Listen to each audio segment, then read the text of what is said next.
Welcome to the Free Library of Philadelphia. My name is Laura Kovacs, and I'm honored to be here this evening to introduce David Shipler. During his decades-long career as a columnist for the New York Times, David Shipler reported from the battlefields of Vietnam and Lebanon, was a bureau chief of both Moscow and Jerusalem, and was the chief diplomatic correspondent in the Washington Bureau. His best-selling nonfiction books include Russia, Broken Idols, Solemn Dreams, The Working Poor, Invisible in America, and Arab and Jew, Wounded Spirits in a Promised Land, winner of the Pulitzer Prize. His many other honors include the George Polk Award and a Martin Luther King Jr. Social Justice Award. His new book examines the threats to and triumphs of a critical American ideal. Focusing on recent free speech controversies across the nation, Shipler reveals systemic patterns of both suppression and opportunity that mark a transitional moment for the future of one of our founding principles. Ladies and gentlemen, please join me in welcoming David Shipler to the Free Library.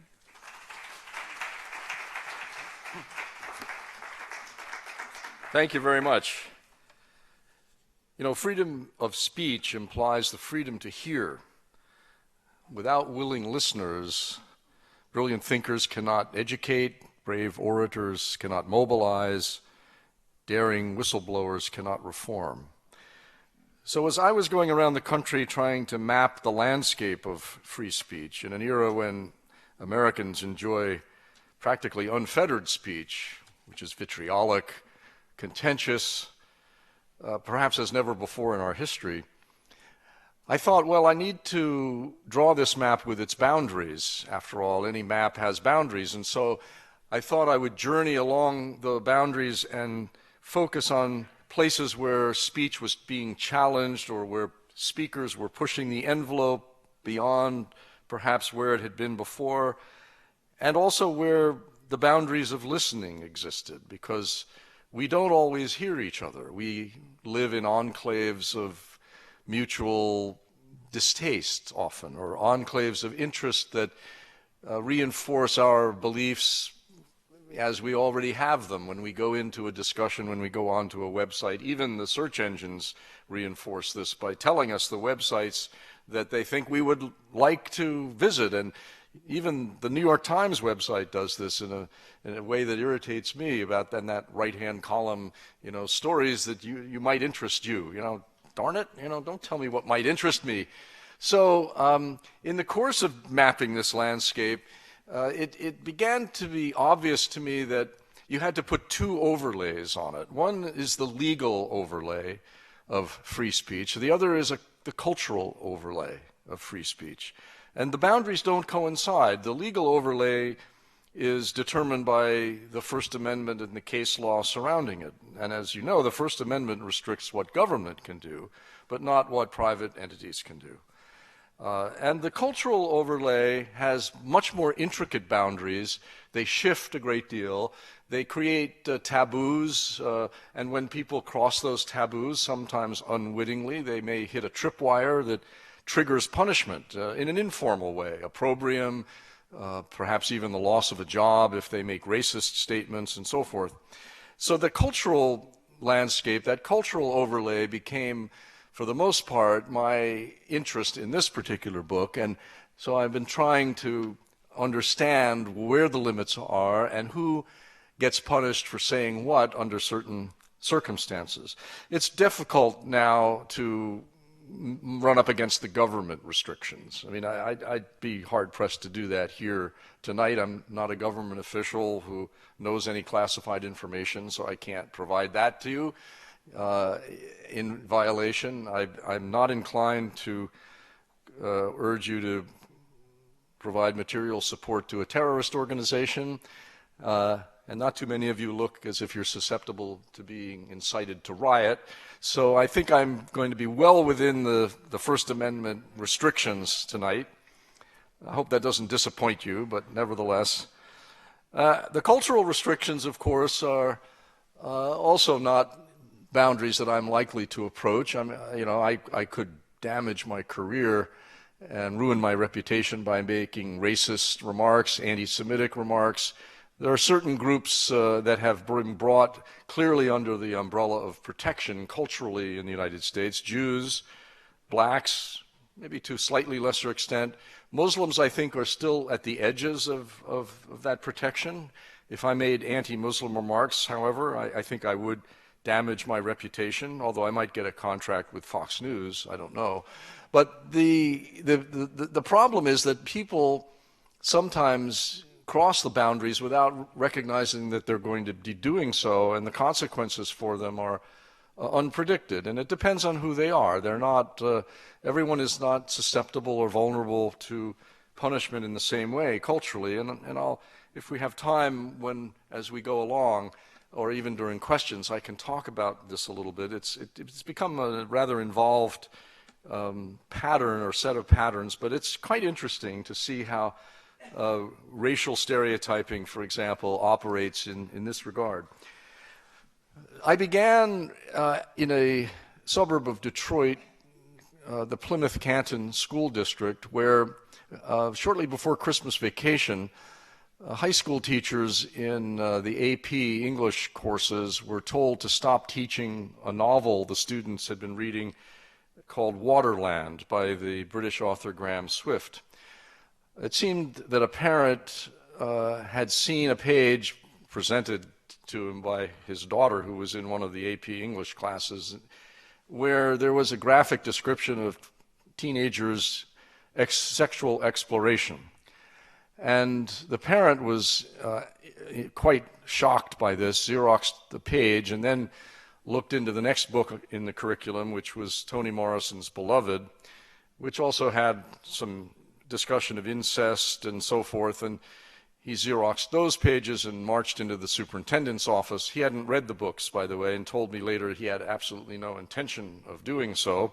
This is fairly common in book challenges. The challengers don't read the books, by and large. And the superintendent hadn't read them either, but he was shocked enough to have the teachers called over the weekend and told, stop teaching the book. So the teachers told their students to return the book to the book room. Now, a lot of the students told me later that they'd found Waterland ponderous and soporific, but now it was suddenly intriguing. So few returned it to the book room. The local bookstore ran out of copies. The library had to order more. And of course, you know, the students told me that they were definitely going to read the book as soon as they had time to do it. And many of them did. And this created, the whole issue created a big uproar in this community, because most parents mobilized on behalf of the teachers and the curriculum. They felt their children were mature enough to handle this material, and in fact, preferred they do so under the guidance of a skilled educator rather than peer-to-peer or, you know, just, you know, around the kitchen table, so to speak. But the community divided, and it divided in a way that was quite clear. And I went to a school board meeting. It was pretty obvious, and I talked to people, that nobody was listening to the other side. In fact, some of the parents who were pro-book met afterwards, and they picked a restaurant where they knew none of the anti-book people would be. So there was no dialogue at all in the community, just speaking at each other. The superintendent, you know, kind of had his head handed to him for summarily removing the books, because there was such a thing as due process in the system. So he convened the requisite committees which reviewed the books and decided each one was perfectly fit to be taught. It was too late for Waterland to be taught that year, but they did go on to Beloved, which put the students at a bit of a disadvantage, because Waterland had been chosen as an easier introduction to the style of criticism known as New Historicism and the style of storytelling that was nonlinear. These are terms that were unfamiliar to me because they were invented after I went to school. But essentially the books, both books, if you've read, probably many of you have read Beloved. Not too many people have read Waterland in this country. But the books wander back and forth in time. They're all about family history, the legacy of the surrounding history, in the case of Beloved, the legacy of slavery, And Beloved is a hard book to read, especially for teenagers. So the teachers thought that Waterland would introduce them in a way that would make it more accessible. One of the teachers told me that that year without Waterland, the students floundered through a Beloved, but the next year when Waterland was read, they really got Beloved much more. So there was a good, solid educational, pedagogical reason for doing this, which a few conservative parents tried to derail. Now, I tried to figure out what was happening in this community as a result of this. And what I saw were a couple of things. First of all, the students themselves will never forget this, of course, because it really affected them dramatically. Most of them felt that I talked to, and I've talked to actually all the students in all the classes. Not everyone spoke, but most did. They felt insulted, they felt demeaned, they felt their dignity was damaged. Some former students came back from college to testify before the Board of Education in praise of the teachers. The teachers were quite happily surprised at the support that they had from the community. And the other thing that happened was that students got into conversation with their parents about what they were reading in school in a way that hadn't happened for most of them before, because the parents got interested. Well, what's going on here? What are these books all about, and why is there such a big uproar? And so they started to talk about what they were reading. The parents, some of them read the books. The books are all about, not all about, but a lot about family and family history and family secrets, and therefore they got into discussions with their parents about their own families and why did my grandfather behave in this way, and what happened about that suicide of my uncle, and all that kind of stuff that had never been out on the table before. So the students really grew not only intellectually but emotionally into full adulthood and as full equal members of their own families in the course of this. At the same time, I began to think that the divides were numerous here. That is, there was a clear political divide. Most of the challenging parents were active in conservative politics, some in the Tea Party.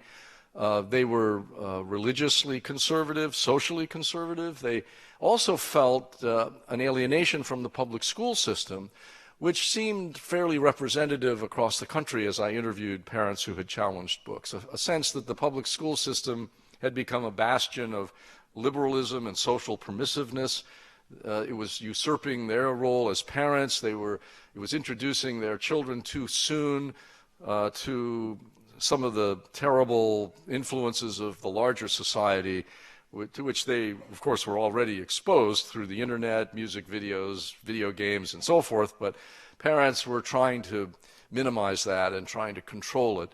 And the school was giving its imprimatur to literature that the parents actually, I don't think, really appreciated or understood as literature, and that was another divide that marked the difference between the way people read, and to the extent you read fiction and literature for its metaphor, its allegory, the way it takes a particular and elevates it to a more universal insight into human behavior, is something that most of the parents I interviewed didn't do. If they'd read fiction, it was not that way. It was more literal. And so you had all of these divides going on at the same time, and none of them was reconciled at all. There was the good guys, from my standpoint, because I'm an absolutist on free speech practically, the good guys won in the sense that the books were retained in the curriculum. But there's always a defeat, it seems, even within victory. And one of the teachers, Brian Reed, who told me that I could talk about this publicly, it's not in the book, but he's in the book, but he just emailed me recently to tell me that he began to suffer from sleeplessness during this book challenge. It was quite ugly. And that moved into depression that he had to get medication for. And he said that he now no longer teaches AP English. He's moved down to lower levels of instruction.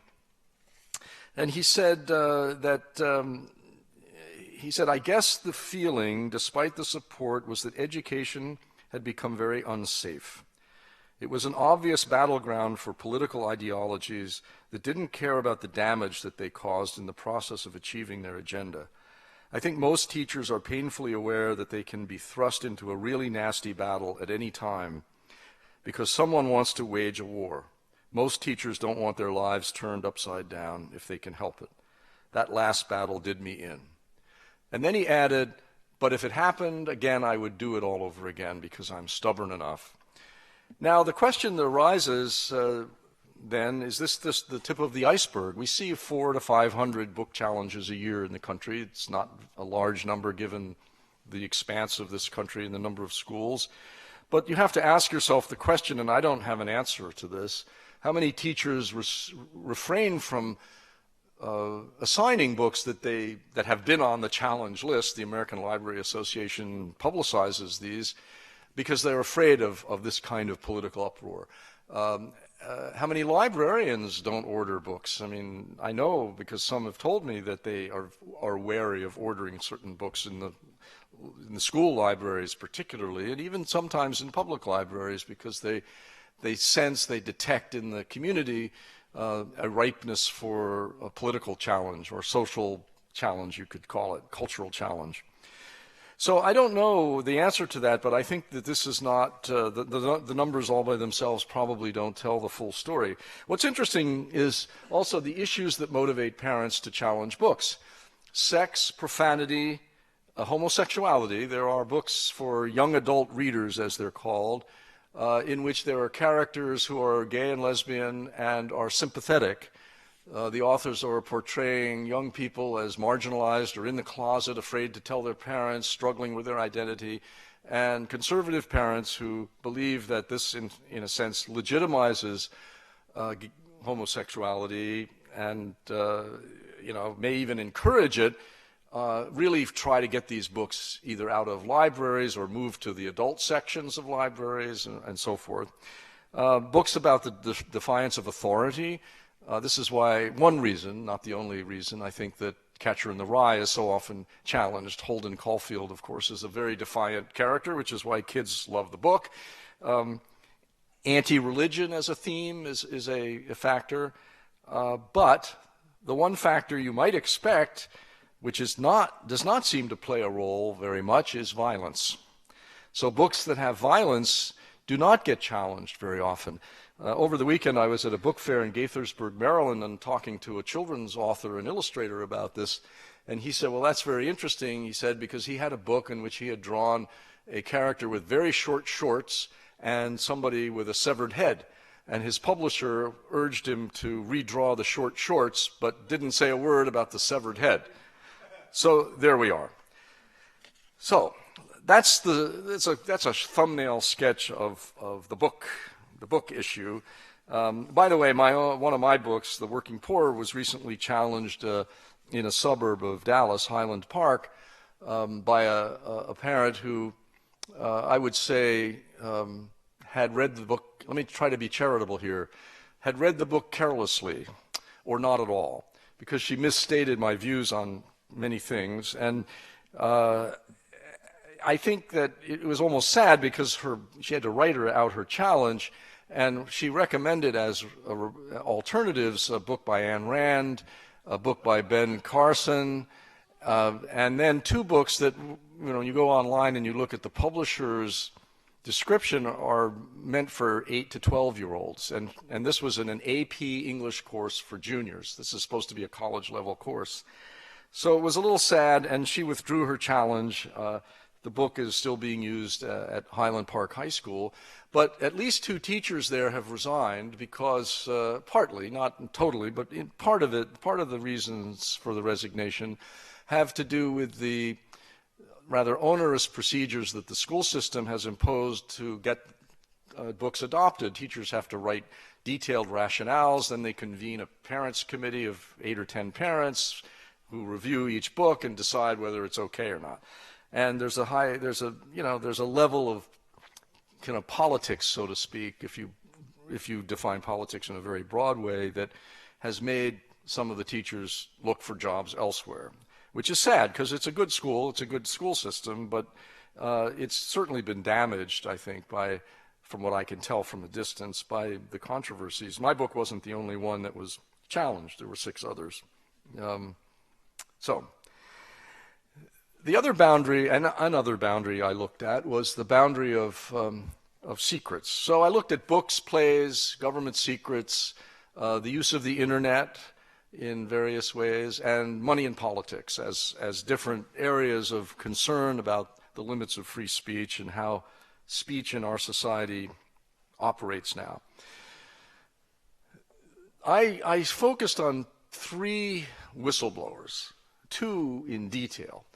One of them is named Thomas Tamm, a name you probably haven't heard, but he was very important because he was one of the original sources for the New York Times story in 2005, revealing the fact that the National Security Agency was doing surveillance without warrants from the Foreign Intelligence Surveillance Court. Tom Tamm was a Justice Department attorney. And what I tried to do with him and the other whistleblower I looked at in detail, Thomas Drake, who is a name that you might be more familiar with because he was prosecuted. Thomas Tamm was never prosecuted, although he was investigated. His home was searched. He was put through the ringer. They never brought charges against him. Thomas Drake did get charged. He was an NSA official of fairly high rank who also went to the press ultimately about what he saw as violations. And what I tried to do in those cases was figure out how they each got to where they were, because the term whistleblower is an imperfect simile. It gives the impression of a referee making a split-second decision to whistle down a foul. But whistleblowers don't make split-second decisions. The grief and anger, the sense of injustice builds very slowly inside them until it reaches the level at which they are willing to risk everything to get out what they believe is the truth and what they think has to be said on behalf of their country and its interests. They're very idealistic people for the most part. And Thomas Tamm and Thomas Drake came to this from very different family backgrounds. Thomas Tamm's father and uncle were high-ranking FBI officials. His father, for a time, headed the FBI lab at Quantico. His uncle became a federal judge. His father, I think, had just retired in the 70s when the disclosures of the FBI's domestic surveillance were being, revealed by activists in the press. The fact the FBI's COINTEL program, which it was monitoring anti-war activists, civil rights activists, doing surveillance on Martin Luther King, playing all kinds of dirty tricks, trying to induce King to commit suicide by threatening to reveal his womanizing. They sent letters to Black Panthers' wives purporting to be from their husbands' mistresses to try to break up their marriages. They tried to foment a gang war between a white gang and the Black Panthers by spreading rumors that each was going to try to kill the other, that kind of stuff, which when it came to light, actually provoked a big outcry in the United States and the convening of a commission called the Church Committee headed by Senator Frank Church, that investigated all of this. And if you're interested, you can go online and read the entire Church Committee's report, plus all the documents, including declassified memos within the FBI and other agencies. It's quite illuminating, and it created a congressional action, unlike disclosures today, a whole series of privacy laws, for example. So Thomas Tamm remembered his father's outrage when this came to light, all of this. He felt the FBI had been compromised, and that although J. Edgar Hoover had created an impressive, important agency, it was really doing wrong here. And his father's words and his father's reaction really stayed with Tamm well into adulthood, so that when he discovered that the NSA was doing surveillance without warrants, and the book describes in some detail the story of how that gradually became known to him because he was in a Justice Department office that was actually writing warrant applications for the secret court. He just felt that that was just wrong, and it was a question of legal rectitude that motivated him finally, ultimately, to seek out a New York Times reporter and tell him what he knew. He didn't disclose, he didn't give any documents, and he didn't disclose any classified information. But ultimately, his home was searched, and a house search is a very brutal event. I don't know if any of you have been on a search warrant.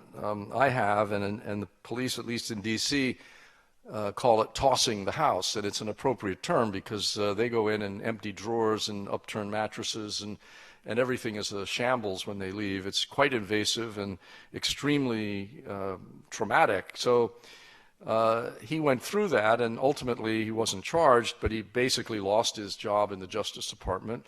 He really wanted to be he was a prosecutor, and he really wanted to continue to be.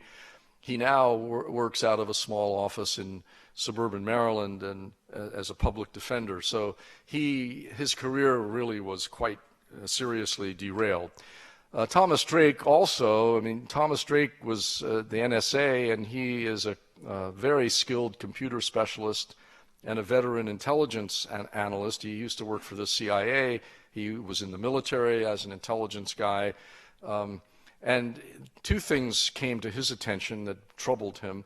One was what he called waste, fraud, and abuse of the NSA spending many millions of dollars with a private contractor to create a computer program that never worked and was never used, but the money went into people's pockets. And there's a lot of movement back and forth by officials between the NSA and private contractors, which Drake was quite concerned with. And the second issue was this warrantless surveillance, because right after 9/11, he noticed that the NSA was turning its attention internally to the United States and picking up communications from Americans, between Americans, without warrants. So he did the right thing, and he did what you're supposed to do if you have a military background, and he has a military background. What do? You go up the chain of command. So he first went to his supervisors. His immediate supervisor referred him to the general counsel of the NSA. He was basically dismissed and even warned not to ask questions. He then went to two congressional committees and testified in closed sessions. And then he was one of a number of NSA people who went to the Inspector General of the Defense Department, whose report was finally released years later, quite seriously censored, but nevertheless with enough there that you could kind of tell that his concerns had been confirmed by the Inspector General, who is supposed to be an independent official in each agency has one. But again, here they took his work away from him. He sat in an office with nothing to do. He went to teach at the National Defense University, and then the FBI got involved and brought an indictment under the 1917 Espionage Act, because after failing to get any real action on any of this, Drake went to a Baltimore Sun reporter and used encrypted email and gave her a lot of information about the misdeeds of the NSA. And he was indicted. His house was searched. His wife was a contractor for the NSA. It really just about broke up their marriage, because whistleblowers don't tell their families what they're doing, because they can't afford to put them at risk as criminally involved if there is a crime. And I think in both these cases there probably was not a crime, because no classified information was transferred. But nevertheless, the government didn't see it that way. So eventually, to make a very long and painful story short, Tom Drake left government service 5 years before his pension. He had to withdraw half of his retirement income to pay for a lawyer, pay the higher taxes. And he couldn't get a job anywhere else in the intelligence field, of course. And he now works at an Apple store in Bethesda, Maryland, for about $50,000 a year. A job he likes very much, by the way. And he's become a worldwide advocate of free speech. He goes all over the world talking about this case and about the issues. So the United States has not only lost a great talent, it has also damaged its own reputation by having people who know what's going on go out and tell the truth. Now, reporters who cover the war on terror deal in classified information all the time. It's the only kind of information there is. In Washington, everything is classified practically. I mean, there's overclassification. So I interviewed a bunch of reporters to see what they did, what their techniques were to protect the identity of their sources. And they wouldn't tell me everything, but they told me some things which they said it was okay to report, so I'll report to you on what they do. If they take a source out for coffee or lunch, they pay cash. They don't use their credit cards because their credit records can be seized or even monitored without their knowledge, so that the government can show that that they were at a certain place at a certain time. They don't use email, or if they do, they use hush mail or encrypted email. But some reporters are reluctant to do that because it makes them feel like drug dealers. So they don't like to do that. They don't use regular phones. If they use cell phones, they use burner phones, disposable phones. But that's inconvenient because you can't really get calls back very well. And also some places you have to show ID to get the phone, so it's not always a feasible approach. They will contact sources through other people, that is, friends, relatives that the sources know, not directly, so that there's somebody who acts as an intermediary who's more difficult to trace. They meet in noisy places where it's hard to eavesdrop, at least they think so. This was our technique in Moscow during my days there, too. We used to meet dissidents in noisy places, assuming the KGB wasn't that sophisticated and didn't have eavesdropping devices that could cut through the noise of a cafe or a street or so forth. I really don't know if we were right about that, but they look for surveillance. They try to see that they're not followed. Although Tom Drake told me that he met with Jim Risen, the New York Times correspondent, and Risen had a minder, as he put it. He had been followed. And I told Risen this, and Risen said, "Really? I was followed? I had no idea." So when the pros can do surveillance without being detected. KGB people in the Soviet Union, I think, had various levels of surveillance. I sometimes, it was obvious that I was being followed, and sometimes it wasn't. And I don't know if when it wasn't, I wasn't, or you don't know what you don't know, right? So the idea that this has sent a chill over reporting, of course, is a very common notion among the press, and Obama's been worse than any other president in prosecuting people who have leaked. So there is a sense that it's much more difficult to report on national security issues now than it has been in the past. Jim Risen said that in the past, if some source were identified, usually what would happen is they would just scare the wits out of him. They'd call him in for interrogation, or they'd reduce his pension, or they'd give him a warning or something. But everybody kind of knew this was the game in Washington, that government tried to keep secrets and the press tried to get them, and it was a somewhat fluid situation.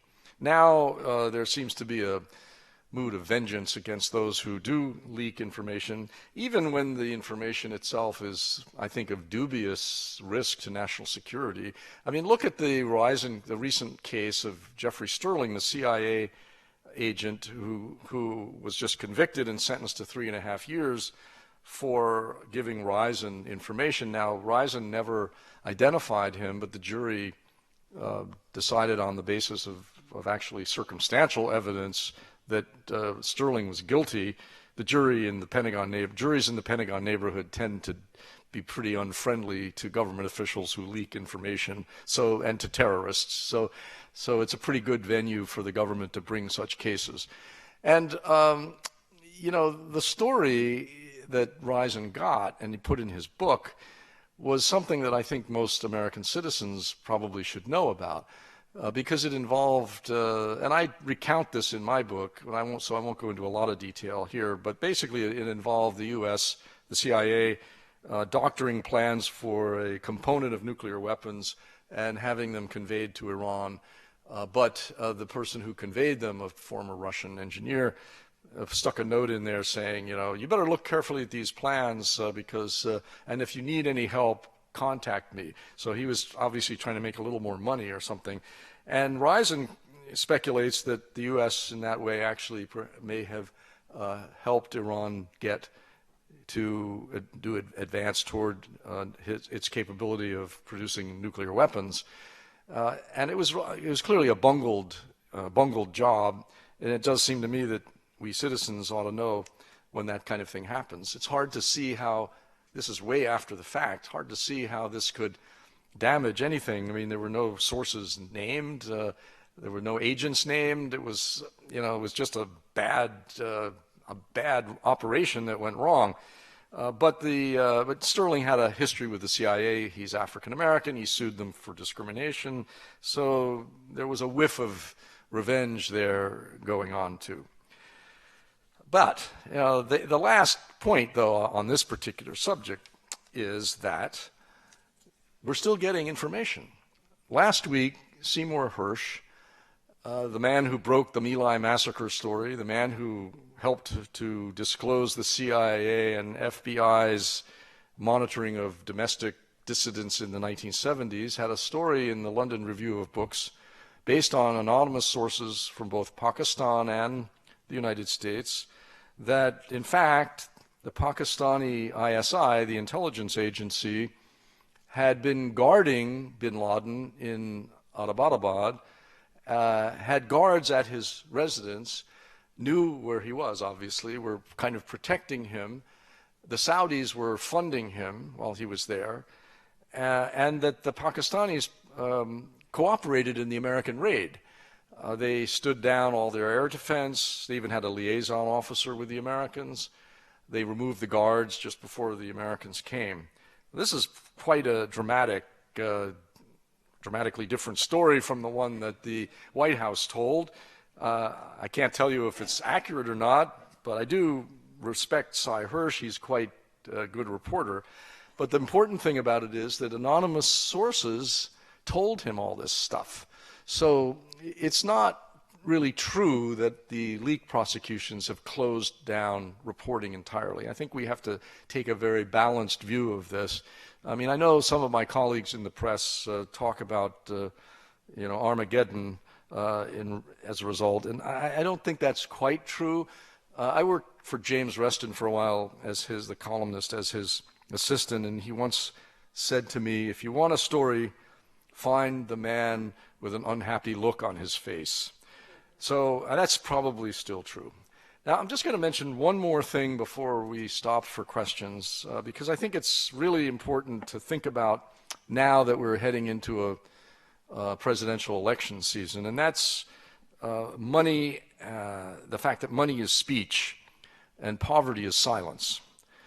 2 years ago, 1 to 2 years ago, two issues came before the public which were very important to poor people. One was the expansion of Medicaid by states, which the Supreme Court allowed to refuse the largesse of the federal government in paying all of the expansion for the first several years and then 90% of it thereafter. And as you know, about half the states opted out of that, headed by Republican governors, because it was a feature of Obamacare. And those debates in those states affected poor people, of course, very directly, but the poor did not participate in the debates by and large because they didn't have the money to buy their way into the marketplace of discussion. They couldn't buy television advertising, they couldn't hire lobbyists, couldn't hire PR firms. They didn't have the ability to have a voice. The other issue was the slashes in food stamps that were proposed by the Republican leadership in Congress. And once again, the poor were silent. They depended on what are called in the jargon mediators. The mediators were lobbyists for liberal organizations, charitable groups that for example, anti-hunger groups that organize food banks and so forth in the United States, and the press, when the press chose to report down at the grassroots about the impact of policies on the poor. So you have here a problem, I think. It's a real problem in our landscape of free speech, which is the limits of speech when you don't have the money to really pay for it, which, of course, have been exacerbated by the Supreme Court decision in Citizens United, which has allowed campaign funding to go crazy and I think there are more decisions to come on these campaign laws that will liberate people from the restraints that had been imposed before. Not that they were that effective anyway, but they were some restraints. Now, the question is, I went around and I asked some nonprofit organizations, what would you do if you had $2 or $3 million suddenly? What kind of advertising would you do in campaigns? And the answers I got were surprising. Most of the people said, well, we wouldn't do advertising. We would do grassroots organizing, or what they call grass tops organizing. That is, you go after the local officials, in the place that policy is made, and you mobilize people to do that. And you spend the money on registering voters and getting voter turnout, because the lower the income, the lower the voting turnout. And one guy said, it costs a lot less to register people than to persuade people. So if you can, focus your money that way, then you can probably make some difference, perhaps, in some elections, especially close ones. But then there is room for advertising in a very focused way. And there's a case that I found fascinating. I wrote about it. It's the 17th Congressional District in Texas, which happens to be the location of George W. Bush's Crawford Ranch. In 2004, it had been gerrymandered to make it very Republican, very conservative, and the predictions were that not only would Bush trounce Kerry, which he did, but also the incumbent Democratic House representative, Chet Edwards, would be beaten by Arlene Wolgemuth, who was a Texas state legislator, a Republican. But a poll was done by one of these groups that believes in trying to enhance the power, the speaking power of the poor. And it was a very clever poll. The poll asked people, first of all, well, who do you favor? This was during the campaign. Who do you favor? And Wolgemuth, the Republican, was ahead by 4 points. Then the pollster asked the same respondents, what would you say if you knew that the $1 billion in budget savings that she has said that she was responsible for implementing or for passing actually had dropped 17,000 pregnant women from Medicaid and 150,000 children from CHIP, the state children's health insurance program. And now who do you favor? And 13% fewer white Republican women favored her, the Republican, after receiving that information. So Edwards noticed this poll and put up an ad, which you can see if you Google Chet Edwards, and you can probably see this ad still. It's really interesting. It's got this white single mother with a rich Texas accent who is talking about how her husband died in a fire, and here she is with a 3-year-old daughter, and her daughter has been dumped from CHIP. And I don't want welfare, and I don't want government help, but why doesn't my daughter deserve medical insurance? And then there's a text on there quoting Wolgemuth as saying something to the effect as, CHIP has never been important to me. And Edwards won. He won the election against all odds. And he was reelected 2 times later until the 2010 Republican sweep, and then he lost. But that was a good illustration of the fact, which I think is very important, and I think most politicians don't understand it, that there is broad compassion in this country across the political spectrum for the less fortunate. And if you portray someone as cold and cruel and unfeeling toward the less fortunate, you have perhaps a winning argument. Some of the political consultants believe that candidates should, or that even citizens should go, even in conservative districts, should go to campaign meetings and rallies and say, X% of your constituents depend on food stamps. Why do you want to cut the program? Because in every constituency, there is a percentage of people. Poverty is widespread in America, and it's often woven into the fabric of even wealthy communities. So there are lots of things to say about speech in the political arena and in the terms of the public issues. The other issues that I am not going to have time to address, but are really important, include the use of the internet, which is both a democratizing factor because it allows anyone to sound off. You can make a slick website and put links on it, and you can spread lies and conspiracy theories and so forth. People do it all the time, and they appeal to constituencies with their own interests and beliefs. So we have all these walls that we build up, soundproof walls in America, and we don't hear or listen clearly to what's being said on the other side of those walls.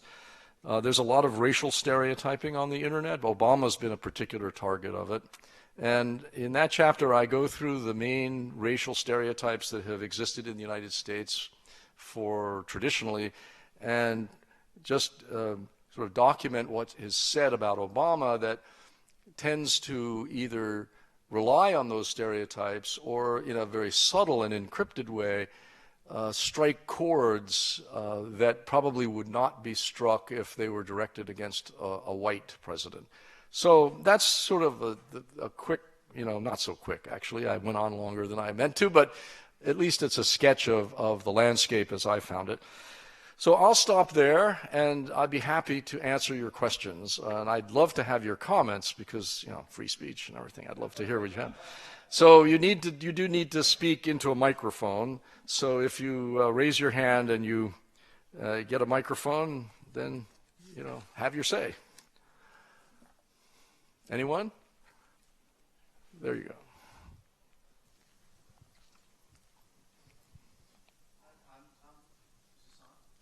It doesn't sound like it's on to me.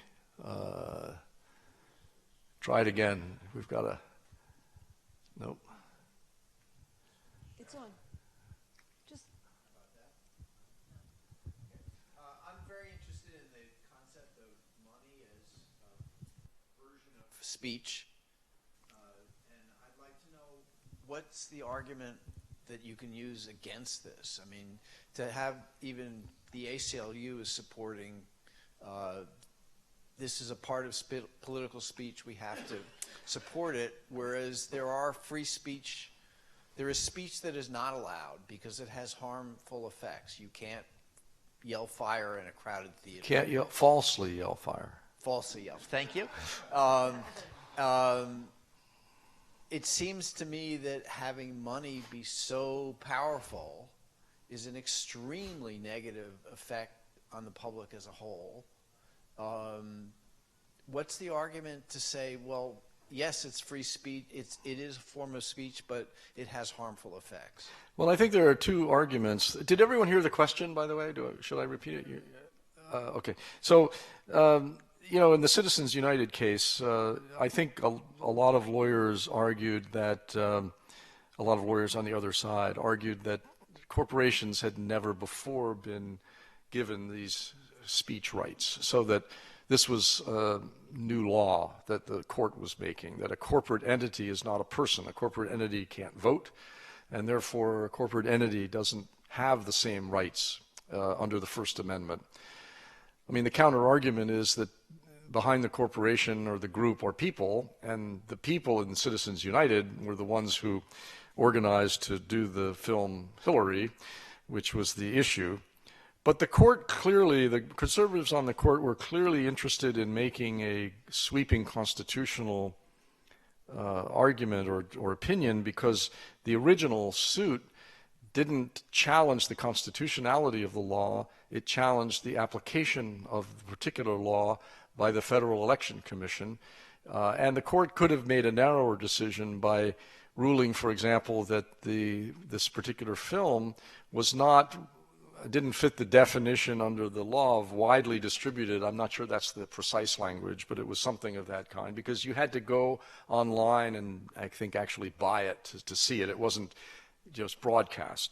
So, the court could have found in favor of Citizens United, but instead, without doing going the constitutional route, which is, by the way, normal jurisprudence. I mean, courts generally are reluctant to take the broader brush approach, but in fact, they asked for re-argument on the broader constitutional issue. So, at least for the time being, we're stuck with this particular interpretation of the First Amendment.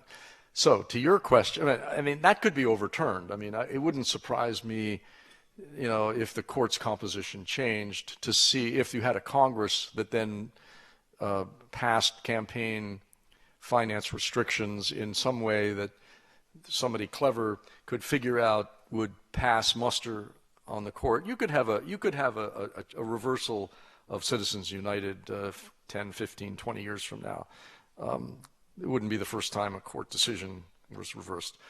The other argument, though, and I kind of spell this out also in the book, is that instead of trying to restrict, if money is speech, then instead of trying to restrict it, expand it.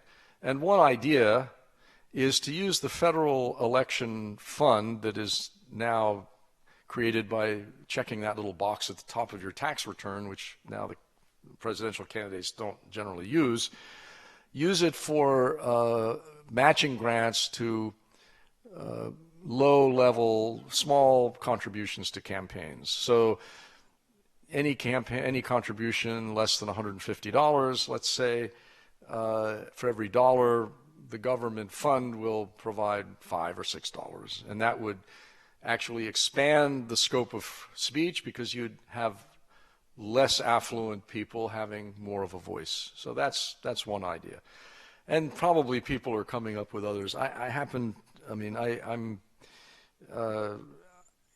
going to a luncheon next week or I guess about 10 days at the Supreme Court, and Clarence Thomas is going to speak, and I'm going to ask him about this if I get a chance. I'd like to know if he thinks there's any way to reconcile the First Amendment with campaign finance limitations. I don't know if he'll answer that, probably not, but I think it's a topic that needs rich discussion, and particularly I think if you had a Congress that was willing to address it. A lot of members of Congress don't like the system as it is. I mean, they spend all their time fundraising, and it's not really fun for them. So, I bet you if you could come up with some way of reconciling the constitutional problem, and it is a problem, by the way. I mean, I know, a lot of us just react viscerally to this. Oh, this is terrible, corporate money. But it is a problem. It's not an easy thing to resolve, because the First Amendment is precious and money is speech, let's face it. So the question is, how do you expand, not contract speech? It's not there's no easy answer, I don't think.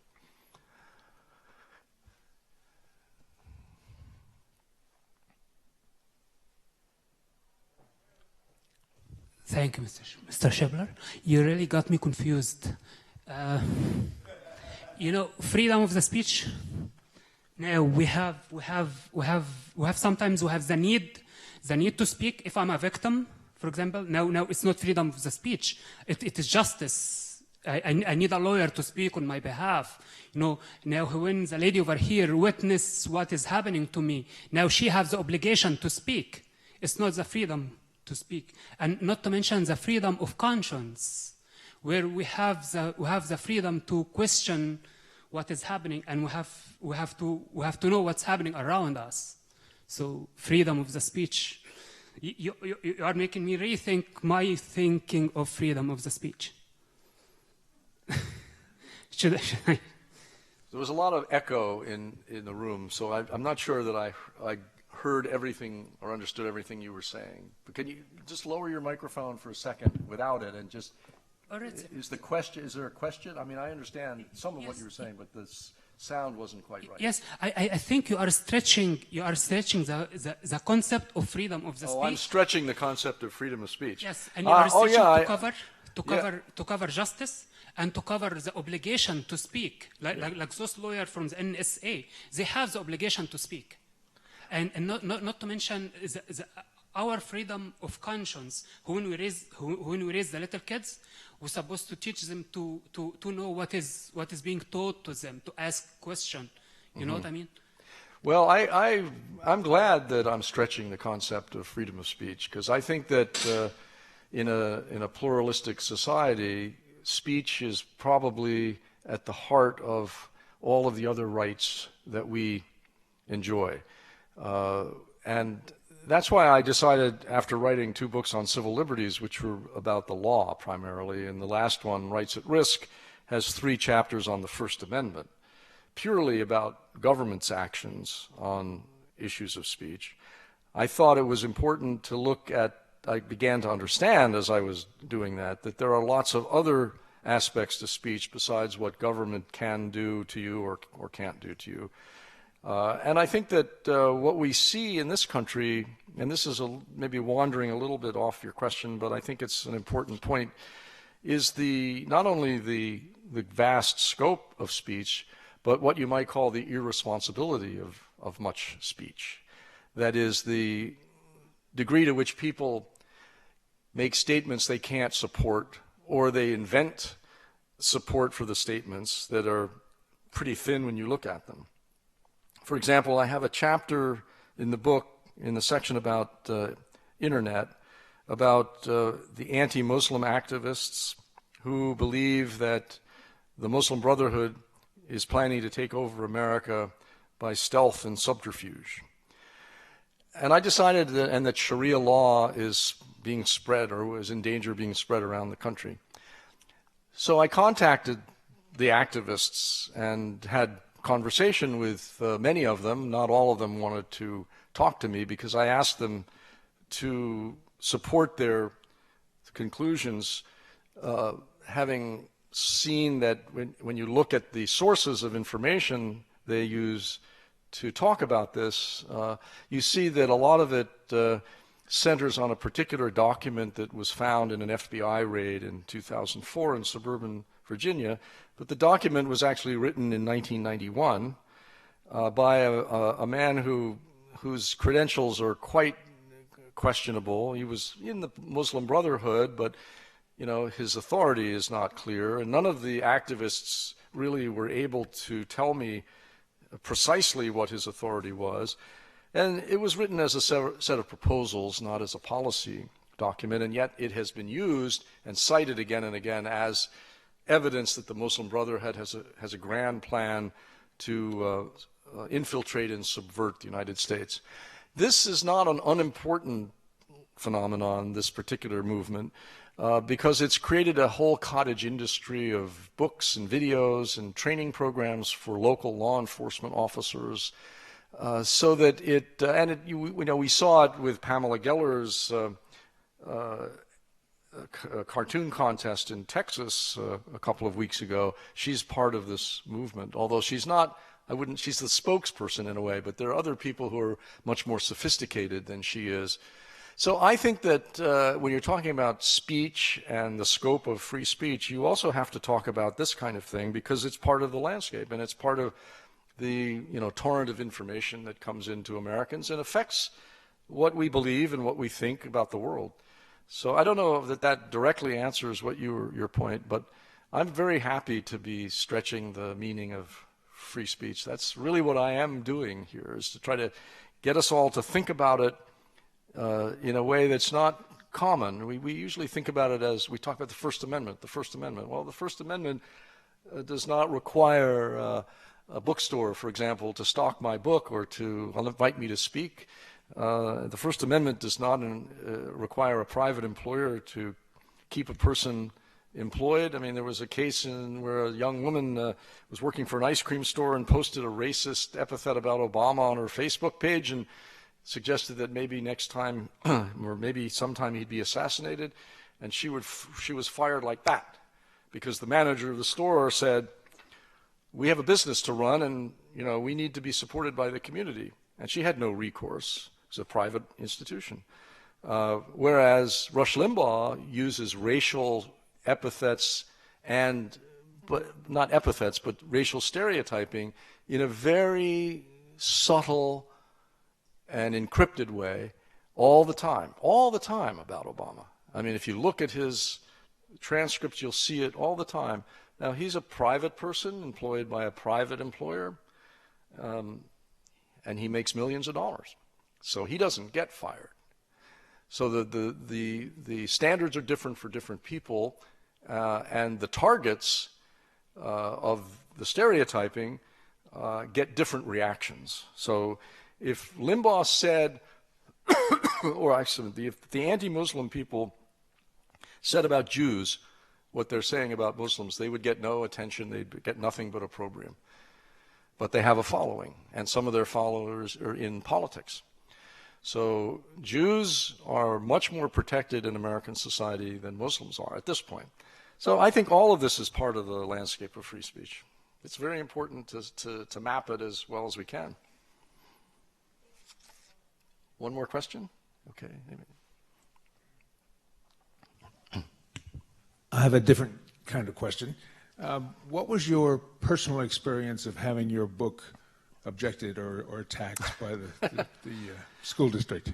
Well, it's funny, when it was first suspended from use, I got emails of congratulations from friends and family members because I guess they thought this was a badge of honor, But having done a lot of reporting on book challenges elsewhere, people call them book bannings, but I think that's an exaggeration. I mean, they're not being banned, they're being challenged, and they're not being censored. I mean, you can get them somewhere, maybe not in that course, but so my initial reaction was not joy, actually, even though a lot of other people thought it was a sign of merit.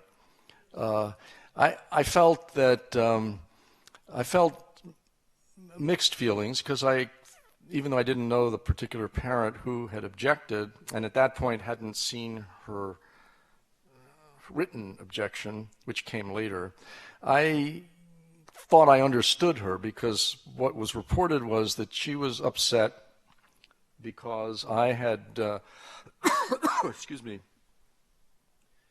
interviewed women who told me that they had been sexually abused as children. So she didn't want kids, high school kids, to be reading that, even though there was nothing graphic in it, really. I interviewed them. I mean, they told me this again and again, and I put it in the book only because they thought it was important in explaining why they were where they were in their lives. They couldn't form emotional attachments with men. They were suffering, some of them, from post-traumatic stress disorder. They were emotionally inaccessible, and so forth. So that for them, and they had low self-esteem, they thought they were worthless. So for them, it became important in describing or defining some of the reasons for their poverty. Not that people in low-income backgrounds are the only people who suffer from sexual abuse, by the way, but people in that you don't have money, don't have access to professional counseling, and so forth. So it can be a much more difficult experience to pull yourself out of. So that whole chapter was not a whole chapter about that, but it was part of a chapter she objected to. But then it came out later that there was a political element to it also, that she came from it's a very wealthy community, and she was recommending books that were basically as alternatives, that basically were arguing that America is a land of opportunity, that anyone who works hard can prosper, and I guess I was arguing that that just ain't so for a lot of people, and that was not politically acceptable to her. So my feelings were, first, I didn't really like it very much. I mean, even though I was getting applause. And then the second feeling I had was when I discovered that she probably hadn't read the book, that the two reporters who were covering the story, one from the public radio station KERA and one from the Dallas Morning News, also had not read the book at all, because they told me so. When I confronted them about quoting her on something that was exactly the opposite of what I actually said in the book, And I called them. They didn't call me for my comment, a violation of basic journalistic practices. You know, somebody's attacked, you call the person and get the comment. And because I had been talking to the Dallas Morning News reporter periodically anyway about this ongoing story, and I got in touch with her and I said, how come you didn't ask me for my comment? And besides, on page 88 I say this, and page 290 I said that. I had to look them up. I thought I must have said this, you know. And she said, oh, I was rushing to catch a plane, sorry, you know. Oh my gosh, you know, this is journalism today, right? And the reporter from KERA, I just called her up and I said, you know, this is really surprising. Why didn't you get in touch with me? Oh, I'm really sorry. Well, I can put it on our website. What would you like to say about it? I said, well, do you have the book? She said, no. I said, okay, well, I'll tell you what it says. So, you know, that, and then one of the parents who was campaigning for the book also told me that she hadn't read it all. She'd read some of it. She'd read the offending chapters. So, you know, I thought, well, here we have people on all sides of an issue about a book they haven't read. And it was actually kind of sad. And it's something that I saw also in the Detroit suburb, that, you know, the school board hadn't read the book, the opposing parents hadn't read the books, the favoring parents hadn't read the books. The only people who read these books are the students, and they really read the books, and the teachers.